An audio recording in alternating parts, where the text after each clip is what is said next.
All right, Padres pregame thoughts. Padres and the Orioles. Game 2 of 3 in this series. Game 2 of the homestand. Michael Wacha, he is back for the Padres, facing off against Jack Flaherty on the other side of things for the Baltimore Orioles. Don't know a whole lot of what to expect out of Michael Wacha tonight. I think Bob Melvin said 80, 90 pitches around there, but I wouldn't be surprised if it's less than that, just because the bullpen's in a pretty good spot right now in terms of rest. All the big guys are definitely rested. Josh Hader hasn't pitched in forever. So glad that they kept him at the deadline. But yeah, Barlow, Suarez, they should all be good to go. Wilson, I think he should be good as well. So we'll see how long Wacha goes. And I don't really know how much Padres fans care that Wacha is back, though, just because of where the Padres sit. I think a lot of Padres fans have already given up on this season. But if you do tune in, you'll get to see someone that has pitched pretty well for the Padres this season. I think he has a sub-3 ERA. He won Pitcher of the Month earlier this year as well, before Blake Snell won his. So, should get a competitive start out of Wacha, keep the Padres in the game tonight. And it's going to be up to the offense to be able to score more than one run. Can they score a run in the first 5 innings of this game? Can they give Michael Wacha, the Padres pitching staff, can they give those guys a early lead like they did in Arizona against the Diamondbacks when they jumped on the Diamondbacks early with 3 runs in that first inning? We'll see if the Padres can do that. Tatis, he is in center field tonight, so I think this is just a day off for Grish. He usually plays like every day, but if the Padres lose tonight and let's say the Marlins win, then they're 7.5 games back, and now it's really like, okay, this playoff thing is not going to happen.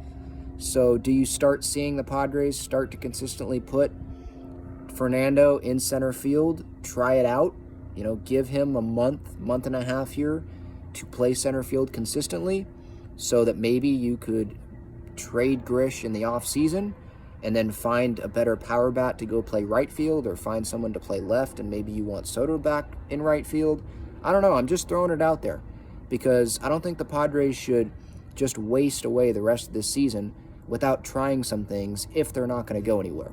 So we'll see how Tatis does in center. I don't think this is his first game in center field this year, but it's, I think, less than 5 that he's played this year in center field. It's not a lot, but he's been playing every day.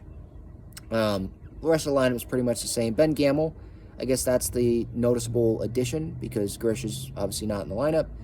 Ben Gamel, he is going to be in right field tonight, batting 9th, and just based on Padres history, he's probably going to go over. He's probably not going to do much because that's just what happens when new additions come to the team. I know he was in the minor leagues first, but when guys that are former big leaguers like Ben Gamel, someone that's played in the big leagues for not just one season, but a good amount of time, they come over, play for the Padres in the big leagues, they don't really do anything.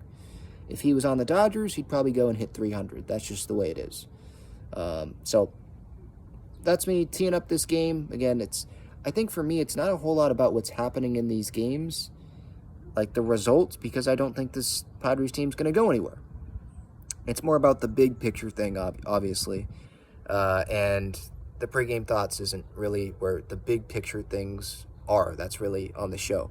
And I did a show today, earlier today, talking about the first game in this series, talking about Eric Hosmer and Austin Hedges' comments about how Padres fans treated Eric Hosmer, or how the Padres treated Eric Hosmer, whatever Hedges was trying to say there.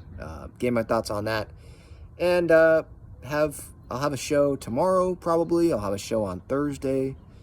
And then, we'll see where the Padres are at that point. I'll keep doing shows, no doubt, but we'll see where they're at. I said, I think yesterday, this homestand's going to be huge for the Padres. If they started off 0-2 tonight, with the loss again to the Orioles, guaranteed series loss, and then especially if the Marlins win, yeah, I don't know how you have any more hope in this team.